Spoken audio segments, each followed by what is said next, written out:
That's the misconception. Like, people try to put God in their marriage. But if he's not in your life and in your heart and in your soul, then he's not in your marriage.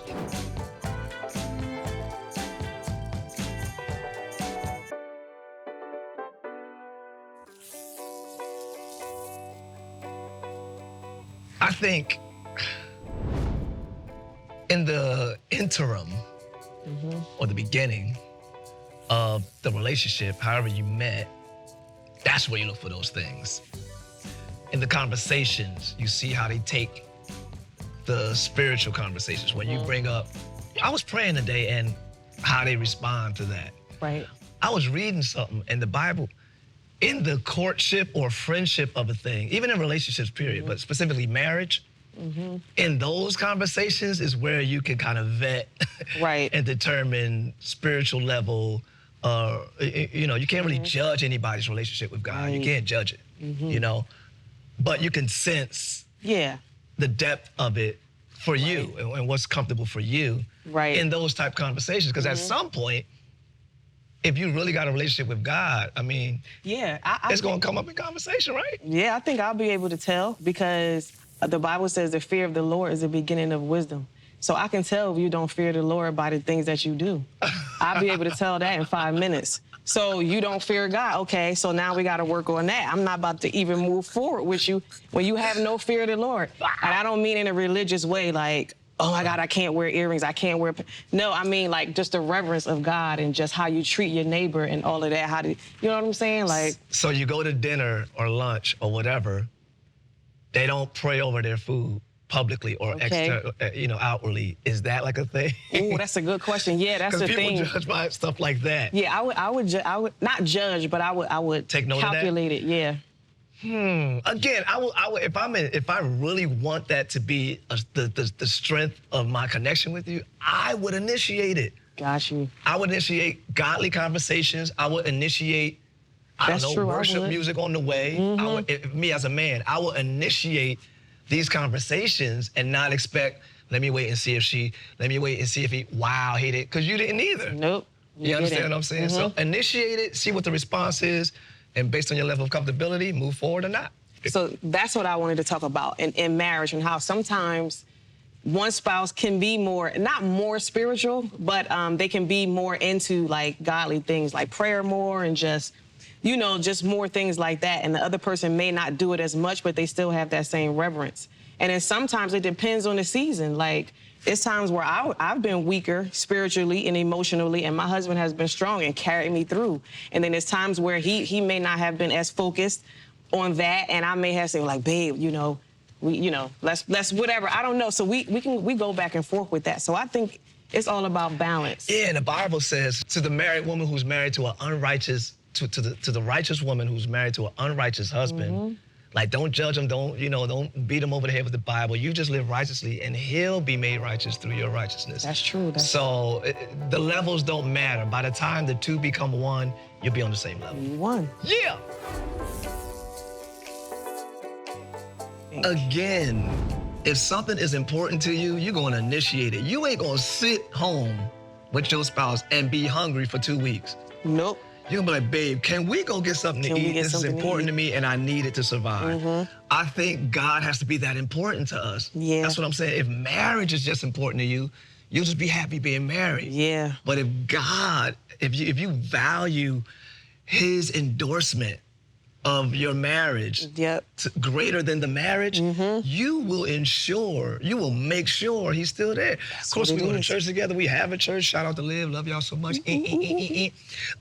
Church together, listen to worship music together, pray, all of those things. But I think most of all, we keep God in our conversations. We talk about everything.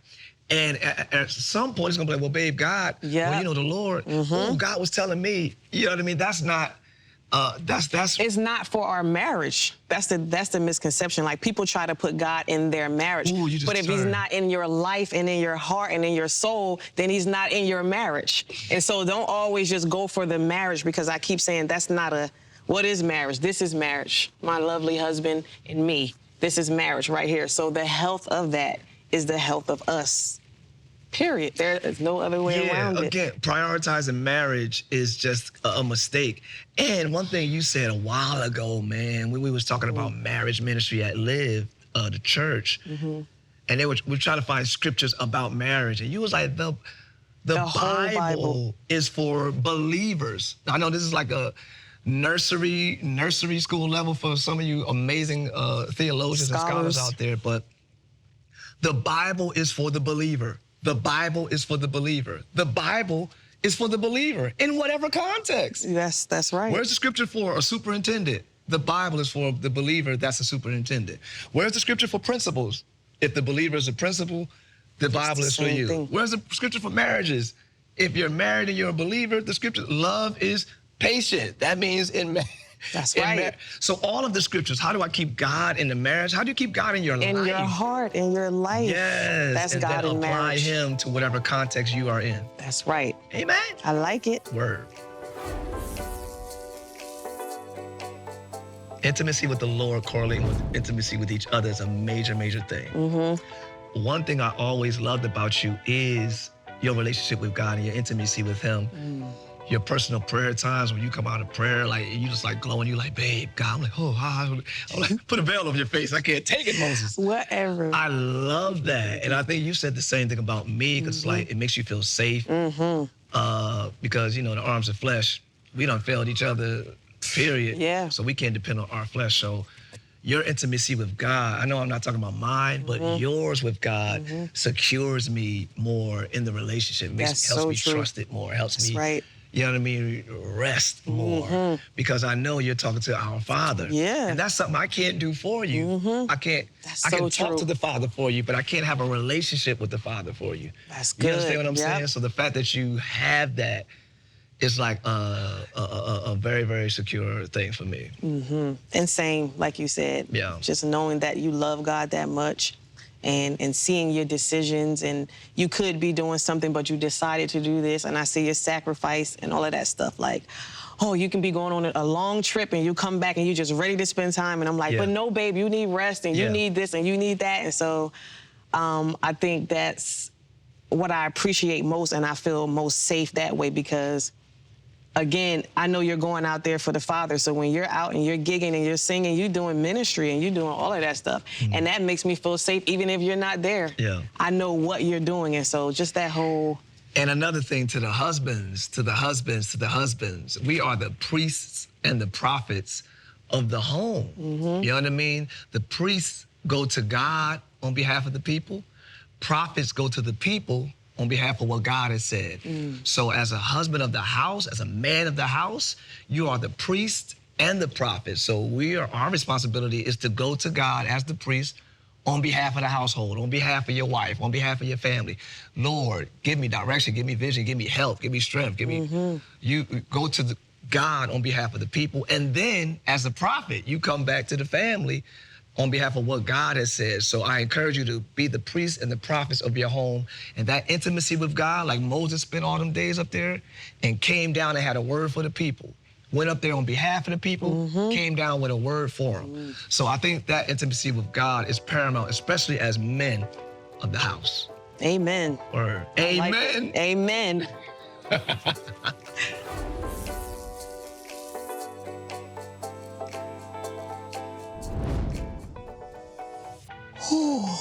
Man, that's a real reaction. I mean, okay, and I can speak on pride because out of us... How important is it to put away pride in marriage? It's so important to put it away because we suffer. The Bible said pride comes before destruction.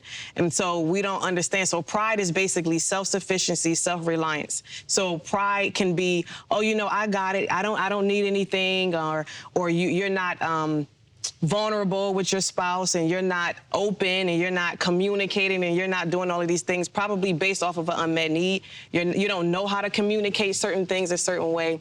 But when the pride comes in, it causes you to not have a true relationship with your spouse. It cuts off the real true relationship with God and your spouse, which causes you to be alone and to be isolated. And then we destroy our souls when we're alone because we get into addictions and we're not communicating with human beings, and it's just not good to be alone. So Yeah. I like that pride comes before destruction, not even sin, but pride comes before destruction. And for me, pride and offense were like twins. I was like easily offended because of who I am and that pride of who I am. But when you die daily, or he that seeks his life shall lose it, he that loses his life. I'm working still today on continuing to subdue that theory or thesis or reality of losing my life, like losing, like whoever's offended, like the version of Tye that's offended, I try to lose him. Like, you can't say that to me. I'm the pastor. Kill the pastor. Or even in marriage. Yeah, I was coming around. Okay, got you. As a husband, the main thing for most men is respect. Respect. You understand what I'm saying? So if I feel or sit that or something triggers, like, oh, I'm disrespected, that offense and that pride, you know what I mean? Same. Like it rises up. And you're not even engaging with your wife. Your focus is not becoming one at all. Your focus is getting that respect right now before we even continue, and fix that before we. Yeah. That's all pride. That's all pride. It is, and it separates. And it separates. But when your goal is in all thy getting, get understanding. That's what melts pride like wax. Like, hold on, let me understand you, and let me let you understand me. Let's slow down. Soft answer turns away wrath. Because wrath is building up right now. Because I can't believe you said that, and I can't believe you. Well, my daddy did that, my mama, you know what I mean? All of that starts happening, and triggers from past and unmet needs and uncles and past boyfriends and past girlfriends and da-da-da-da, and this will never happen to me again, and all the commitments you made to yourself stands up and say, don't let her say that. And it's like, hey, break down that wall, get understanding. Now, there are people that are abusive. Who, you understand what I'm saying? Who seek to really dominate. Which is a narcissistic type personality. Yeah, what is it? Dominate, intimidate, and manipulate. Yeah, and so there are people who are like that, and that's unfortunate. So you do have to protect yourself from abuse. Right. But a lot of the hostility and the hostile environments and the who does he think he is? I had something before him, and an independent woman. Oh, yeah. All of that stuff, it really destroys any relationship, especially in marriage and with God too. Yep. So I think the death of pride is the life of a marriage. Ooh, that's a T-shirt right there. Could we get a T-shirt? Yeah, write that down. All right. Hey, what's up, guys? Listen, Shanté and I are creating an entire digital series all about love, relationships, and marriage. That's right. We want to hear from you. Please drop any questions that you have in our comments below, and we'll answer as many as we can in our final video of the series. Now listen, y'all, no questions are off limits. So don't hold back. Now let's get back to the video. How does the enemy try to destroy relationships and marriages? Yeah, that's his most deceptive tool, is pride, because sometimes pride is not detectable. It's not haughtiness. Sometimes we mix haughtiness and pride. Haughtiness is I'm better, I'm this. You know, you can see haughtiness, but pride can look like humility almost. It's like a thin line where it's like I look humble, but I know I need something, and it's like a false humility. That's what pride is, and it leaves us alone. It doesn't cause for a healthy relationship. Like we were speaking of earlier, marriage is just the context of the believer, right? So the enemy seeks to destroy every believer, still kill and destroy. And he does it the same way, whether you're married or not, by marginalizing and individualizing and isolating you. So, hey, if you eat of this tree, when you become the focus, and that's going to destroy the marriage. That's going to destroy a relationship with God, friends, everybody, but especially marriage. When you are the focus and you're separate, your thoughts are that thing, when it's not us and it's me, that however the demons speak, however the whisperer comes, turn these stones into bread. Think about you. You're hungry, Jesus. Like all of that, all of the the me. And I always heard Joyce Meyer say it all the time. I learned that in my early years. Shout out to Joyce Meyer. Shout out, because I've learned not to be prideful and not to be selfish. And when I start thinking about myself too long, I think, what about me? What about me? What about me? And I heard Joyce Meyer say that often, and I learned, like, hold on, maybe you're focusing on you too much. It's about us. Yes. And there's a healthy way to communicate the me's. Yeah. You know what I mean? Like, hey, babe, I may need this. I mean, because it's not It's like, humility, though. Yeah, it's not that you shouldn't communicate the me's. Thank you. You know what I'm saying? Yep. But there's a healthy way to do that without internalizing it and just thinking within yourself, and you're just building yourself up until you're against who's with you.